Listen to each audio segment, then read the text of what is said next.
Hello, my name is Nate Strum, and I serve as Executive Director for Licking County Community Improvement Corporation and this year's major sponsor for the Chamber's economic forecast. 2020 was a highly disruptive year for many of our businesses and communities, but by the end of the year, we started turning the corner. We saw programs coming in from the SBA, partnerships with the Chamber, and we prepared our workforce for what's coming next. We saw 9 businesses invest nearly $500 million in capital investment and create nearly 2,000 jobs in Licking County. And 21 is looking just as bright. We have a strong pipeline of opportunity, a skilled workforce ready to go, and opportunities coming down the pipeline. So to that, we wish you all a very prosperous and happy 2021, and welcome to today's program. Welcome. This is the 2021 Economic Forecast, Licking County Chamber. Thank you all for being with us today. We appreciate you taking the time. Just quick introductions. Mareion Royster with Park National Bank, Kelly Parker with HER Realty, Luconda Dager, Velvet Ice Cream, Luke Baus, Project Construction Company. Thank you again. So first question, this is for all of you. So Mareion, we'll start with you. So 2020 obviously had its challenges. Pandemic within the business world and within your department at Park National Bank. Kind of quick synopsis of how the year went and how business was for you. Yeah, thank you, Brandon. There were a couple ways that we were really impacted. First and foremost, in our industry, the market, of course, was all over the place. So it was kind of turned upside down and turned right side up before we even really knew what hit us. But I think our ability to adapt to that and communicate with our clients was really key. Also, there were a lot of policy changes kind of happening in real time. So our ability to get that, first of all, be aware of those changes as they were happening, whether they were with IRAs, our retirement plan business, just knowing what was happening and communicating that to our clients, again, in real time in a quick manner so they could make adjustments on the fly to what was happening with their portfolios and their financial and investment situation was really, really key. With our business, again, just kind of the adjustment of all having to go home in April and not really being set up. We had very few folks with even remote working capabilities at that time. And corporate-wide, we had to have hundreds of individuals set up, again, almost overnight. Not to mention, our phones, the ability to view documents, sign documents, approve documents, all of that we just took for granted. So again, all of that, I was really, really almost shocked, I hate to say, but the fact that we were able to just do that so quickly and efficiently was really, really surprising and eye-opening, and I think we're better for it. Thank you, Mareion. Kelly, within the real estate world, busy year, so just quickly, how did, take us through 2020 in real estate? Well, it really, we started out, January and February were awesome, just like it was the year before, very similar. All of a sudden March hit and we were kind of stuck. We really, we had to figure it out. And fortunately, Licking County Realtors are very ingenious people, and we really did figure out that whole virtual thing. I feel like it was quick. We really quickly had to make sure that sellers, people that were on the market, were comfortable. Like they had to be comfortable with people coming in their house. And if they weren't, then realtors had to figure out how are we going to virtually do this. And we quickly figured it out, and we did it. We were, because it was, I had a little note on my desk that is actually still there that said, keep the market moving forward. Like that was our job. We knew my realtor friends, my company, the rest of the realtors in Licking County knew that there were people out there that they needed to sell and they needed to buy. So we had to stick to it. We had to keep working. We had to get better at Zoom. We had to learn it, but we had to be really good at it because you had to make that buyer comfortable with what they were purchasing, and you really wanted the seller to feel like they were safe. So we did that quickly. Really, April, we were moving, and the market is amazing. It is now, but it was then. It's crazy to think, and I really had to kind of talk to a few people to make sure that my business, it wasn't just me, but it wasn't me. The whole market was crazy busy. I had my best year ever last year, which is nuts. I've been doing this forever, and it was just, money is cheap, and the biggest hurdle that we had was to get people comfortable that yes, we can do this. Yes, you can sell your house. I promise I can sell your house. And yes, it's a great time to do it. No, you don't want to wait until this pandemic is over. You want to do it now. And once we got people comfortable, then it was smooth. It really was. It was smooth. We were fortunate. And I will say, I do believe we are very fortunate that our governor decided that real estate was essential, because I have a lot of friends up north that stayed up north, and they were not as fortunate as we were. And I'm telling you, that changed everything for that state up north. I mean, there were people in contract in March and April up north that suddenly they lost everything. They lost everything. So nothing happened. And so real estate matters, and obviously DeWine decided that we mattered, so that kept us all moving, and we had a great year. And I'm looking forward to the exact same thing this year. Did you actually were there virtual showings? Oh, really? In the beginning, really that's all we did for a few weeks, because people didn't know. Like, they didn't know what to do. They were afraid, and so that is what we did. I sold several houses that people wrote the contract, because again, we have low inventory, all these buyers, right. Money's cheap. And so, yeah, I did several. They never were in the house. They did. I mean, they went in before the closing, once we kind of figured it out. But no, we did it. Wow. We did it. Thank you, Kelly. Luconda, manufacturing ice cream. It's like real estate. It matters. Take us through 2020. Yeah, we had an interesting year as well, and fortunately, consumers have to eat. And ironically, I just saw some Nielsen numbers last week. The ice cream category in all of the grocery segment is the fastest growing segment. So nationally, it's up about 40%. And, unfortunately, we're diversified at Velvet. Early on, we were deemed essential, so our people went to work. And being safe is what we kind of always do every day at a food plant. We're all about washing hands, and we're all about, wearing hard hats and masks and hair nets and that type of thing. So that wasn't as bad for us out in the plant, maybe a little more challenging in the office, but we just went to work, and we immediately lost all of our food service business. So restaurants obviously were closed. We immediately lost all of our school business because elementary, high school, college, universities were all closed. But we were able to really focus on grocery. That's where the growth has been. Like, our business right now with Kroger is up 70%. Wow. We cannot keep product on the shelf, and we're blessed. We're humbled and blessed by that. But so we've just had to kind of juggle the different categories. And, so in 2021, we'll be really focusing hard on these negative categories. How do we get food service back up? How do we get schools back up? And really work with the different channels and our sales team. But, ice cream's essential, obviously. So I'm glad we're in the ice cream business, and it's a comfort food. It's really has helped people kind of take the ease off when they're at home cooking and enjoying some ice cream together in the evening.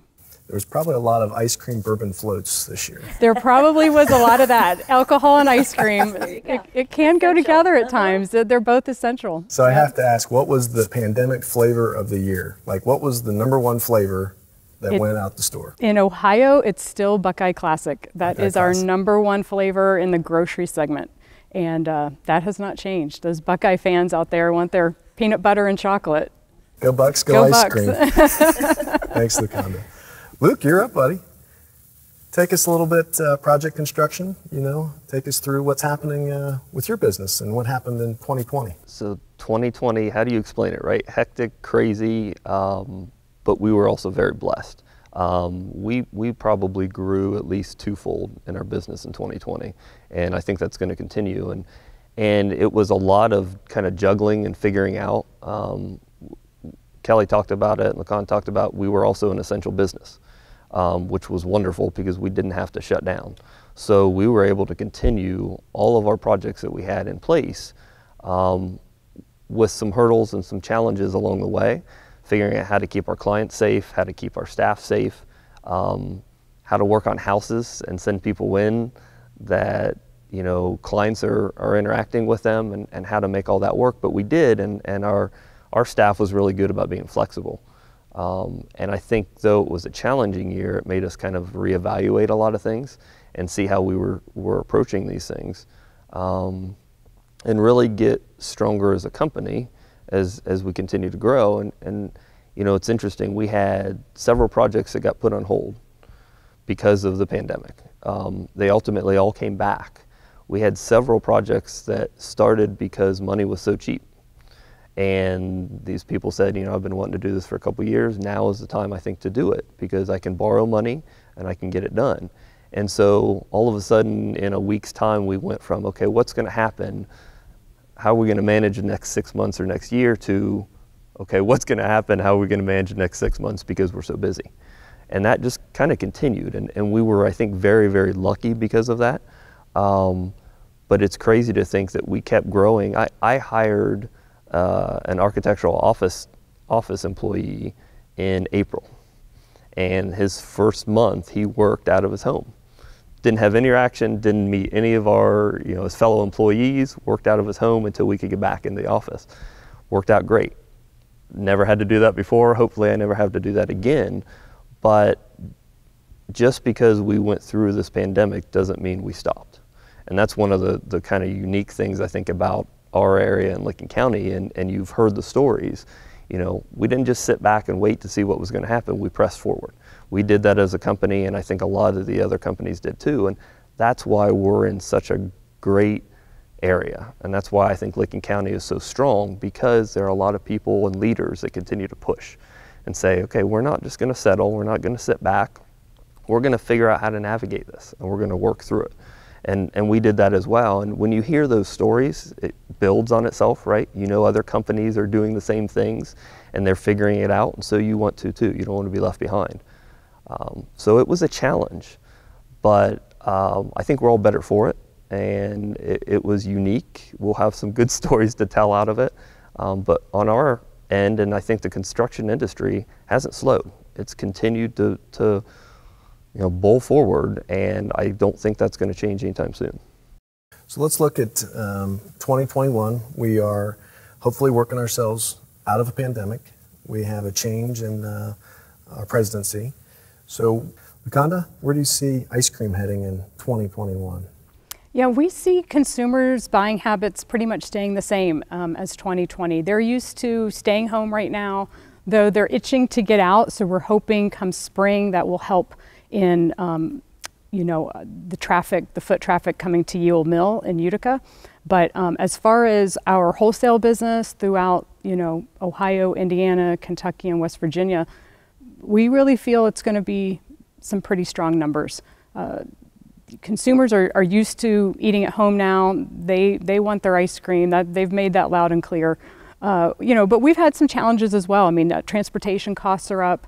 And most of our commodities are up, you know, cocoa, sugar, all these items are up. So I think consumers aren't going to see as heavy, deep discounts and promotions at the retail level because of that. But they're telling us right now that that doesn't concern them. They want to buy premium. Kroger did a big study this past year, and premium was up. All organic items were up. All natural was up. So they're saying, if I'm going to stay home and not spend those dollars out at a restaurant, they're gonna buy better products for their families. So, and then we also this past year changed our whole sales model. So we brought on about 35 additional salespeople during the pandemic, and that really wasn't planned. It was just a perfect storm.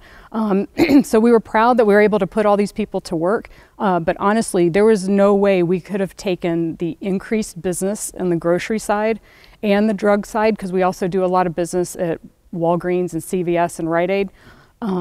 If we didn't have hired all these you know, pre-sale salespeople going in the front door, writing orders, making sure the stores were stocked, because we were seeing a lot of products, and I'm sure a lot of consumers noticed it. You might have noticed the grocery store shelves were bare, and it's because the wholesalers couldn't get, you know, the products fast enough to the store level, where we're a DSD company, direct store delivery, so we control our own manufacturing. And so we were able to get products to the shelf quicker, especially with this new pre-sale model. So it was kind of a perfect storm that we were able to, you know, not lay anybody off and actually hire 35 salespeople last year. So it's really awesome. Yeah, we really hope to, you know, through additional training this year with that team, that we just see things going in the same direction as 2020. Thanks, Luconda.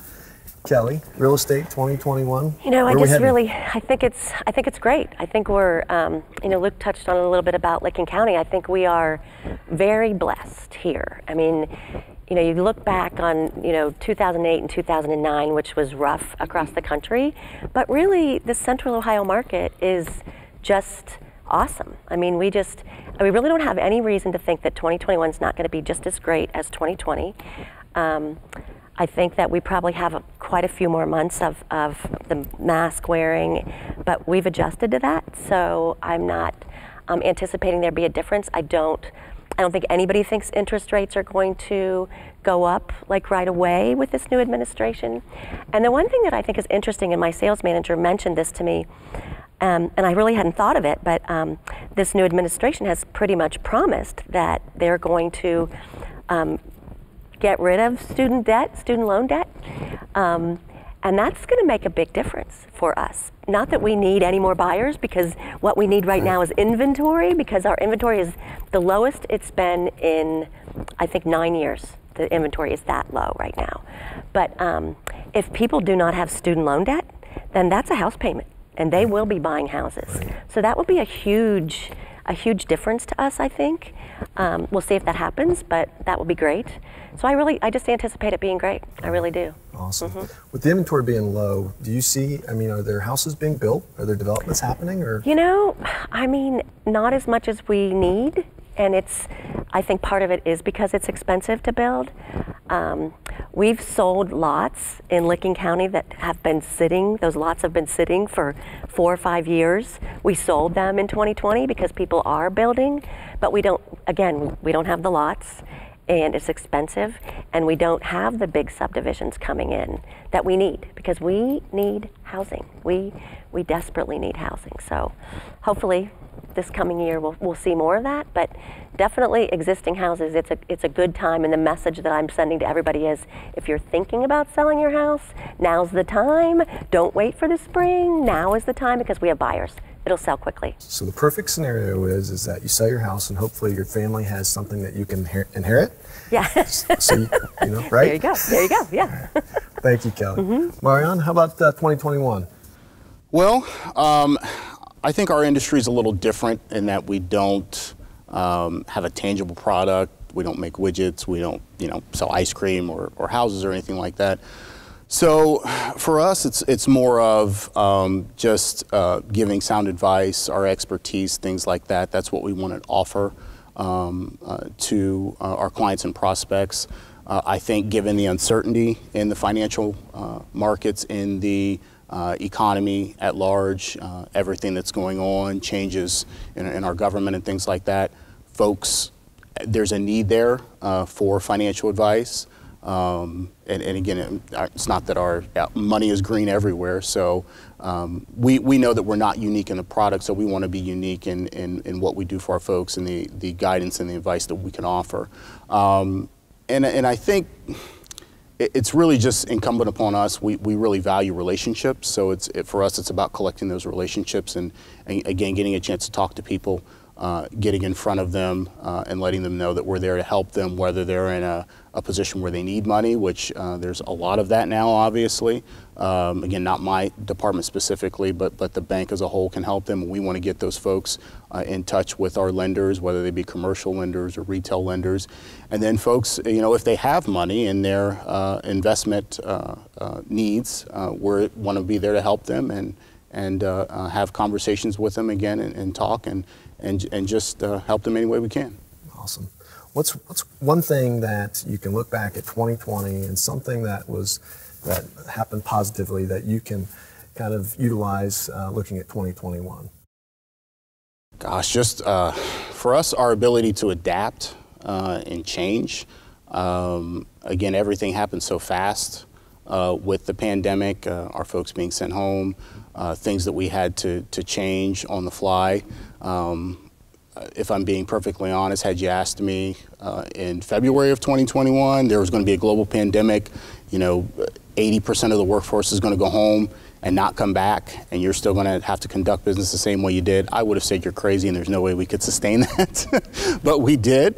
So I think just for us, again, the ability to change on the fly, really to kind of think outside the box, and not think of things in a way of, well, we're limited because we can't do something, but more or less what is needed to be done in whatever situation we're working in, whether it be for a client or internally in our efficiencies and things like that, and find a way to get it done, and not be limited as far as what we think our limitations are. So I think we're going to carry that mindset into 2021. Again, not having any expectation on what the possibilities are, but just kind of having those be limitless, and thinking outside the box to do what's best of what we can for our clients. Great, thank you. Kelly, is there one thing you can look back at 2020 and fully utilize positively for 2021? I think so. I think that I think our business has changed a little bit in that we're all independent contractors, right? There's so many realtors out there, and I think that we all kind of think about, obviously, building relationships. That's what we do, and we can do that virtually. We learned that we can do that virtually. Not that any of us love doing that, but we've learned to do it. But I think the majority of us have realized that certainly it's about building relationships, and certainly we have, we want clients, and we want to help somebody buy a house or help somebody sell their house, and that's always been our mindset. But now I think many of us believe that we have a professional responsibility to take care of this market. We can't sit home. We can't wait for the pandemic to go away, because people have needs. And so it's a big picture. Realtors have got to keep the market moving forward. And so I think that's changed for a lot of us. I think we do feel like it is the greater good, and we are helping. Certainly we're helping our individual clients, but we're also helping the whole picture. I think that matters. And I do think most of us have changed that thought process a little bit. Luconda? What do you think, looking back at 2020, what's something positive you can kind of look forward and utilize for 2021? Yeah, it's all about our people. I mean, I was so impressed by especially our leadership team, because it all starts at the top, and their attitude was just so positive, and they were very nimble from day one. Like, hey, we have to change, we have to do things differently, and they immediately said, let's create a task force, and this task force met twice a week to find out, where do we buy masks, where do we get hand sanitizer, who's going to work from home, who's going to be at the office. I mean, they really stepped forward, and I was just so impressed by them and their ability to just adapt and push forward, because at the same time business was climbing, and they had to be out in the production floor more, or they had to be out with our drivers more because they were on the front line, or they had to be out in stores, making sure everybody was just doing different jobs that we normally maybe don't do in the very beginning, until things kind of settled out and we had everybody in place. But and then on the food safety side, I mean, food safety is always a top priority for us, but it's even more so now, because we have to constantly remind people why we're wearing this mask, and we're producing a product that people consume. This is, it's not just a task. Well, we've got to put ice cream in this carton, and it's not a task. And I think this whole pandemic made them realize more so that our fellow associates have to be healthy when they come to work. We were telling people, if you have a sore throat, if you don't feel good, stay home. And they were like, what? You've never told us this before. It was always come to work. So food safety is even more a part of what we do every day. And so good things can come out of bad situations. Absolutely. Well, you talk about your people, that's what I always say is, there's one thing that's undefeated in life, that's having great people. Great people can get you They're through hard to tough find, times. but when you find the good ones, you just have to capture them, and we just embrace them in our culture and the family business and the legacy. And once they get in that, they love it. They thrive on it.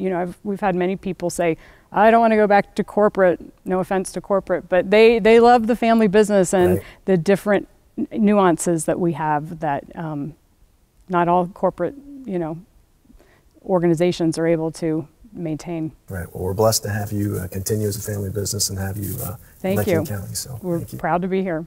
Luke, looking back at 2020, what's one positive thing you can kind of move forward with in 2021? There's probably a lot we learned, and I think the flexibility and being able to adapt, but probably my biggest takeaway is patience.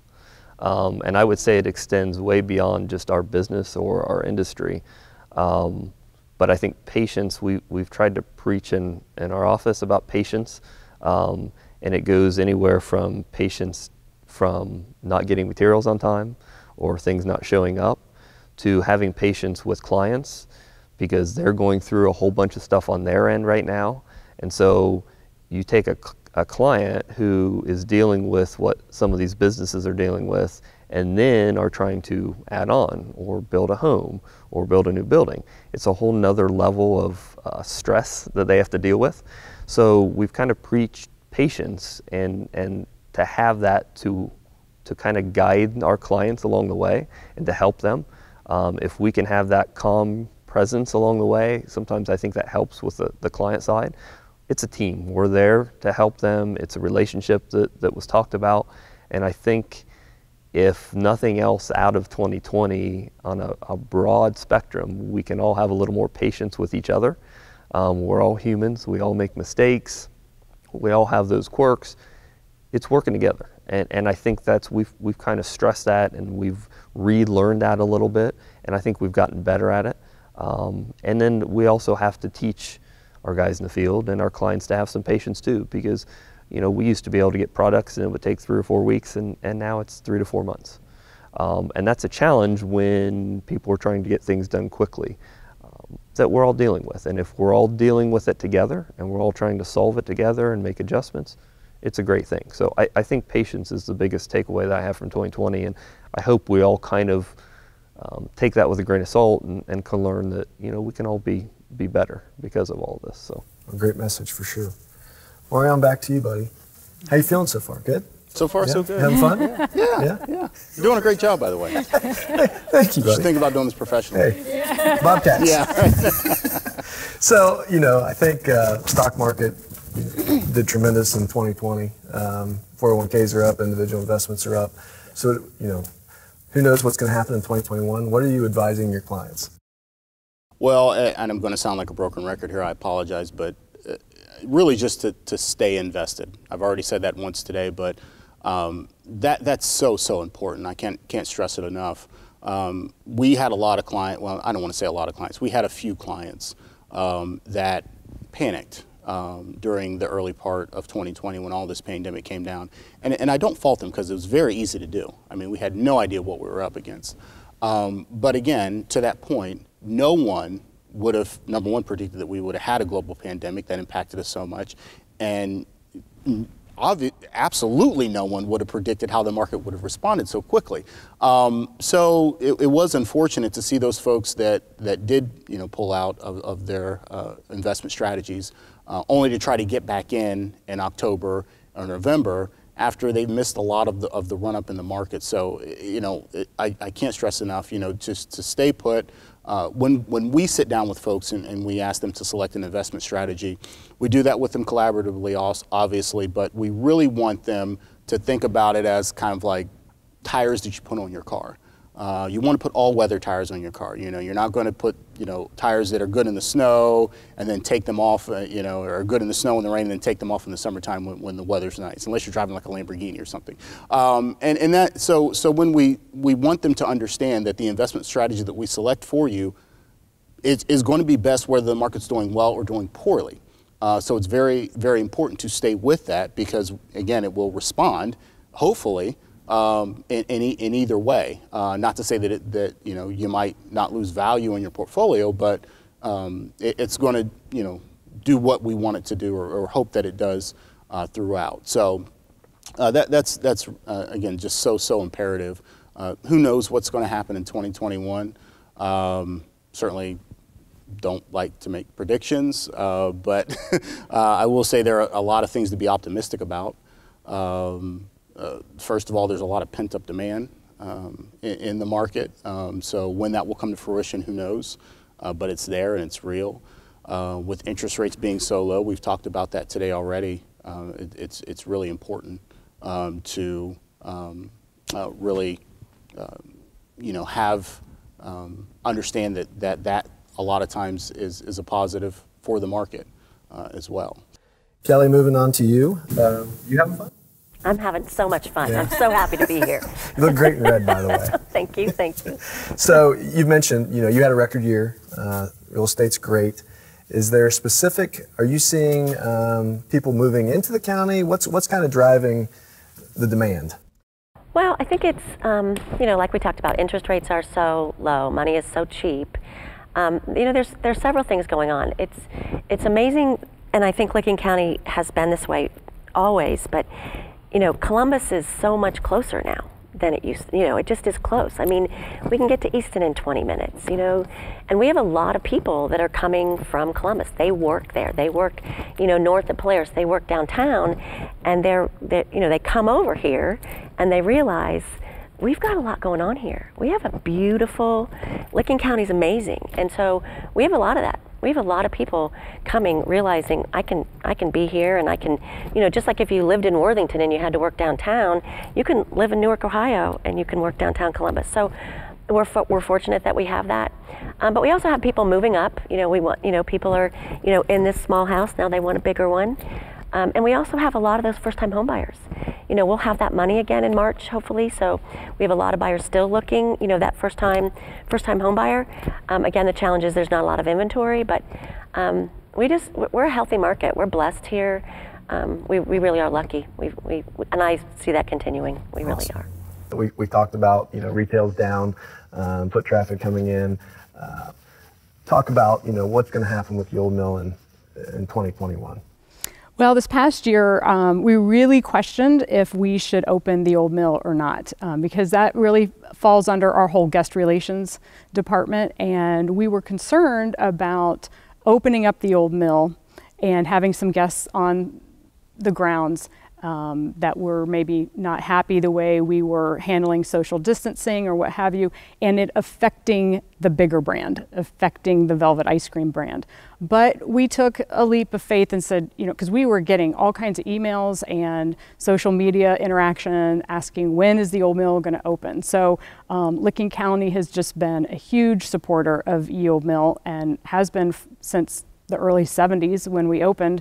And so we decided to open. We did not have our ice cream festival this past year, and so we didn't open until the end of May. It was actually Memorial Day weekend when we opened the mill. And you know, for the most part, I felt like we did a pretty good job making sure consumers felt good about coming on the grounds. You always have a couple people who are disgruntled. You can't please everybody, right. But for the most part, we made these, you know, environment very safe. And because we have 25 acres of beautiful land there, most people just took their ice cream outside and were able to sit outside during a nice, beautiful, you know, summer afternoon and just enjoy the ground. So we plan to hopefully open up the old mill again this year. The big question is we just didn't open everything up. We didn't open up the tours, because we usually have guided tours there, you know, with tour guides that are, you know, answering questions and such. We didn't open the viewing gallery where you can,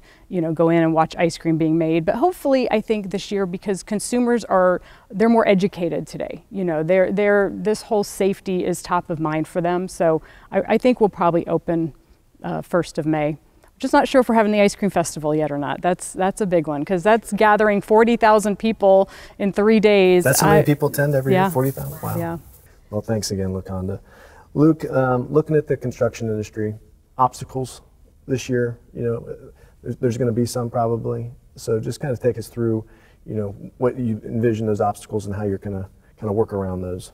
I think the two primary issues will become workforce, which has been an issue, and Licking County is doing a really good job trying to help with that, but it's still an issue. And then I think price.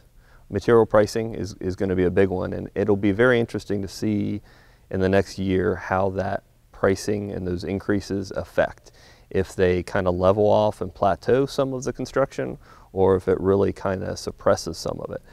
My indications are that it will just kind of level off some things and we'll get through it okay.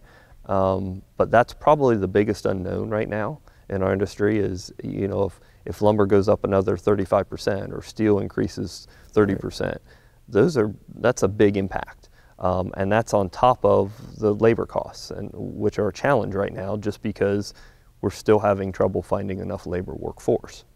So I think that will be very interesting to see how the political side affects the economics too.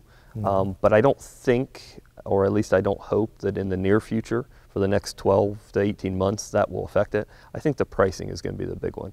Otherwise, the demand is there with clients to do things, to reinvest, to move, to build, to add on. I don't see that changing anytime soon, which is great.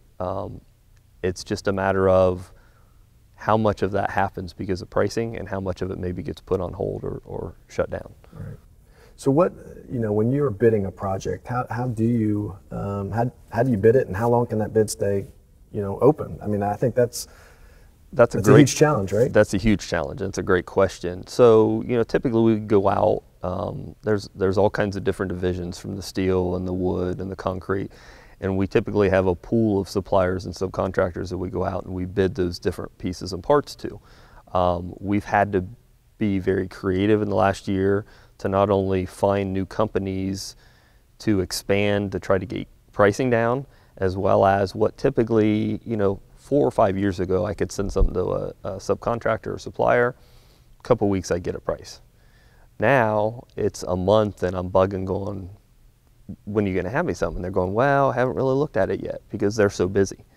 And it's a wonderful problem, but it also slows down the process with our clients to get all that stuff going. We've also had to be creative in how we've designed buildings to try to minimize those costs and make sure we're looking at alternate supplying avenues with companies. So it's a little bit of everything. Things that we always do, but are probably even more on the forefront right now with the way everything's so busy and pricing's going up and down. So it's a challenge. Timing is a challenge. What used to take a couple weeks can take a month. So production over the last year has changed. And we're just working through that and adapting, and we'll be better for it. Absolutely. Well, thank you.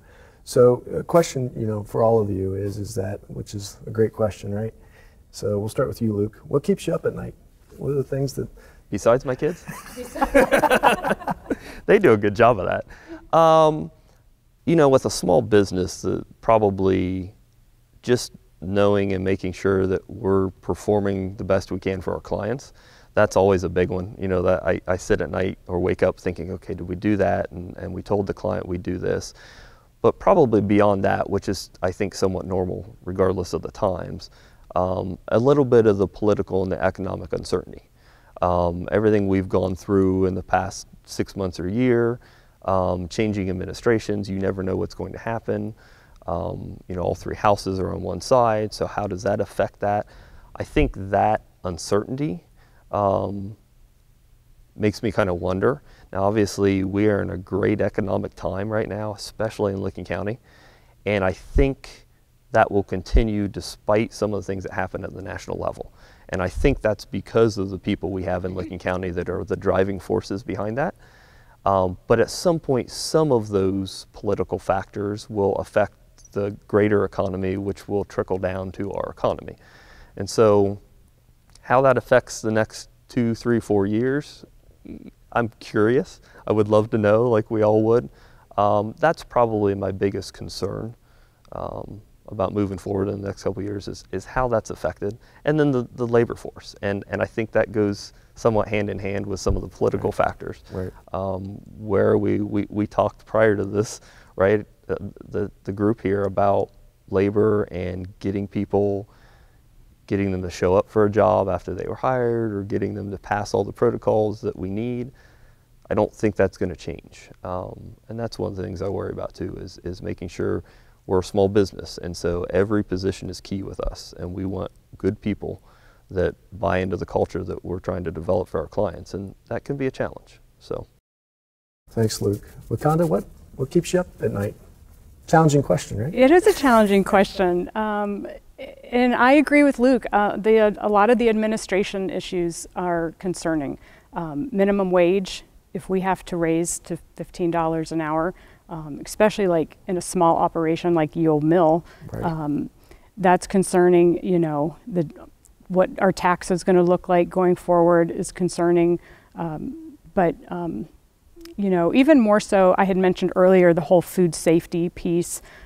Food safety is just something that we work on every single day, and it's top of mind, like I had mentioned earlier, because we're producing a product that people consume. And you know, that keeps me up at night, just making sure we are doing everything possible we can do. I mean, we're regulated by the FDA, by ODA, by, you know, we're kosher, so we have the rabbi come in every quarter. I mean, we have numerous and many different audits which keep us in a very good position. But still, it's because we're producing something that consumers eat and enjoy, and we want them to continue to enjoy that. And you know, God forbid anybody would, you know, get hurt based on something, you know, we didn't do correctly at the plant.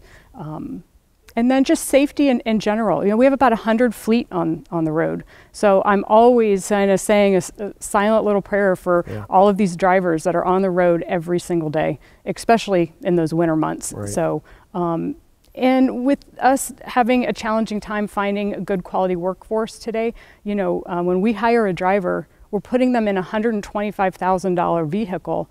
And you know, are they qualified? You know, we have to make sure we're doing everything right on the human resource side, making sure we're finding qualified people to put them behind these trucks. So those are a couple major things that kind of keep me up at night. Kelly, what keeps you up at night? Well, I think we kind of laughed about it a little bit ago. Clearly, the last few weeks, this has kept me up. Truly, so after today, I think I'll be good. You're doing awesome. Honestly, good tonight. I do really, yeah, that's very true. I do think that for me, my worries, the thing that keep me up is that we have been busy. You know, I'm busy, which is great, and I'm so blessed and so grateful. But what worries me is, am I giving 110% to every single customer that I have? Am I being patient? Am I being kind? Am I helping them? Am I every single person? Because buying and selling a house is very, very stressful. It's not fun, really. And so I feel a big, huge responsibility to take care of them. And so I think I worry about that whole that customer service, that individual attention that I really feel is important for every transaction. And I also think when we do get busy, I don't want anybody to ever think that I'm too busy. You know, my dad, you mentioned your dad, but my dad has reminded me, you know, Kelly, you have the same 24 hours in your day as everybody else. It's how you choose to spend those 24 hours. Amen to that. So you don't want anybody to think that you're too busy. And I think that I worry about that. I worry that I am making sure that every single person that I am helping, that I'm taking good care of them. So that's my worry. Oh, thank you. Mareion, last question, buddy. What keeps you up at night? I will reiterate what Luke said. I have a 1-year-old, so sleep training is rough. If any of you have any tips or pointers, we can talk after taping here. Back to the bourbon and ice cream. Yeah. Slip a little bit up in the bottle. Not for the 1-year-old, though. There are a few things that concern me. First and foremost, related to our business specifically, is how long can we keep this up? The sustainability of our working environment. As I mentioned earlier, we're all working from home. At least everyone in my department's working from home. And you know, we're challenged is how we communicate with our clients, how we meet with our clients, and we're a high-touch business model. So it's hard to see this lasting much longer than it already has, quite frankly.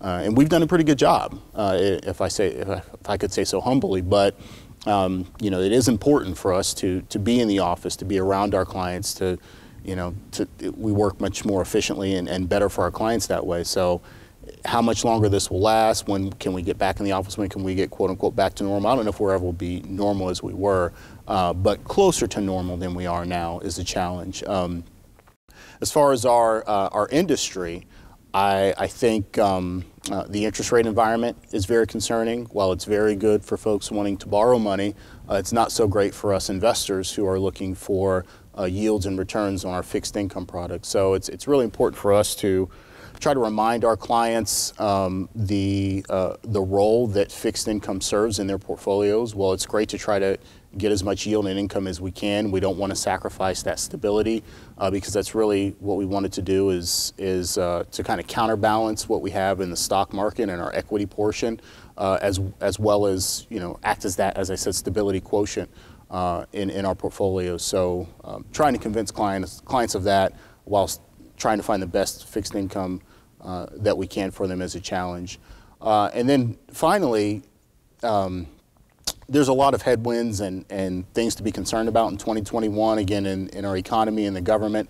And those things specifically don't worry me, but how investor confidence will react to those things as they happen is a worry of mine.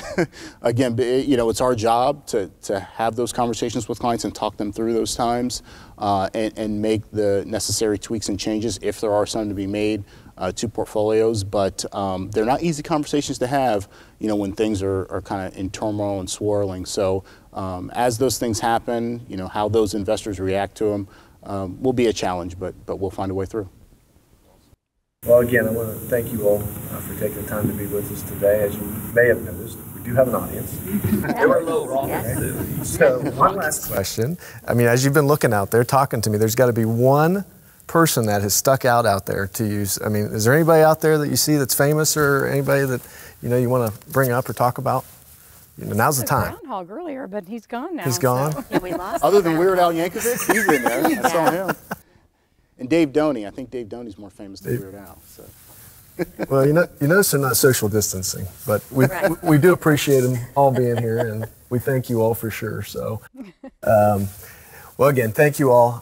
One thing, you know, I think that we can all agree on is we're blessed to live in Lincoln County. We're blessed to have the people that we have. We're blessed to have the businesses that we have. So thank you all for doing what you do in our community. Thank you for your continued support with the Chamber. And obviously Lincoln County and the surrounding areas. So thank you all. We appreciate you. And just a quick thank you to our major sponsors of Grow Lincoln County.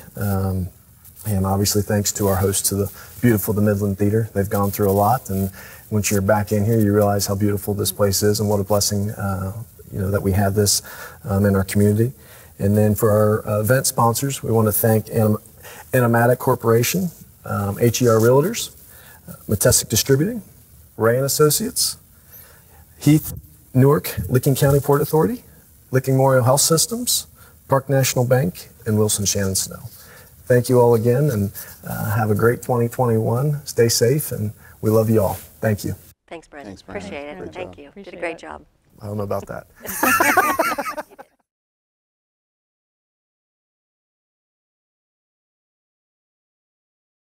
Jennifer, 2020, challenge for a lot of us, obviously. Take us through, you know, how the Chamber kind of maneuvered around in 2020 and what things that you guys kind of had to react to. Yeah, absolutely. I mean, when we started out the year, everything was going very well. We had a lot of people that were attending events, record attendance, you know, then COVID hit. And we really had to pivot how we present our programming and how we help our members. I think it only took us maybe a couple days for us to realize as a team and as a board, you know, we need to be there for our members. So we, with the help of some generous businesses within the community, were able to facilitate the Facebook small business grants. The New Albany Data Center gave us $100,000. And we were able to distribute that to 47 different businesses in our community early in the spring that really needed the extra help, that had really been hurt by the mandates. And in addition, Amazon reached out to us because nobody could find PPE at the time. And they had over $90,000 worth of personal protection equipment that they donated to area nonprofits. So we helped facilitate that. And then this fall, we were able to work with our county commissioners and through the CARES Act funding, facilitated another round of small business grants, much bigger than the last, $1.1 million that we were able to give to those hurt the most by COVID and the mandates and the closures, and we were able to give that out to 113 small businesses within Licking County. So we really feel like we kind of changed what we did this year. Our programming did not stop though. We immediately learned video conferencing and kind of looked at best practices on how we could continue to provide programming to our members. We started a small business council this year and tried to help our small businesses. Not all were highly affected, as we will hear in the forecast, but those that were, tried to give them information on funding or ideas, worked with the health department on restarting your business. We had legislative updates, so not only our state but our federal legislators talked a little bit about the CARES Act and the governor mandates and the health department and really what all businesses need to know to continue to do well in this trying time. So we really hope that we did what's best for our members. Our board, we had a great supportive board, and we really tried to get the messaging out, which was really what we felt was most important this year. Well, pretty awesome thing. Over $1.1 million that you guys administrated to our community. Very impressive. So thank you so much. It was a privilege. Hi, Brittany. Hi. So 2020 challenging.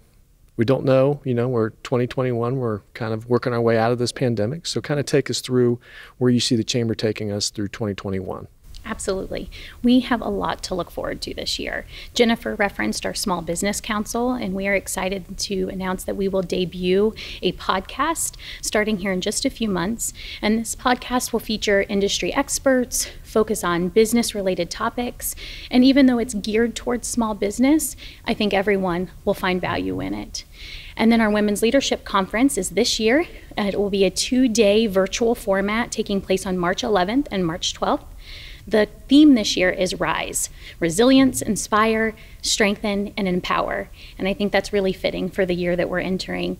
And the speaker lineup is amazing. You will not want to miss this. In addition, our Human Resource Management Association is dedicating the entire first quarter to diversity, equity, and inclusion programming, and you'll be able to find all of those on our website. And then with Young Leaders of Licking County, we take a lot of pride in being able to engage our members through experiences. And of course, that has to look a little different now. So we are excited to launch YLLC TV. This will allow us to focus on professional development, community development, mentorship. We'll have some fun, lighthearted things in there too, but also, most importantly, highlight the young professionals that are doing such awesome work in our community. And last but not least is accreditation.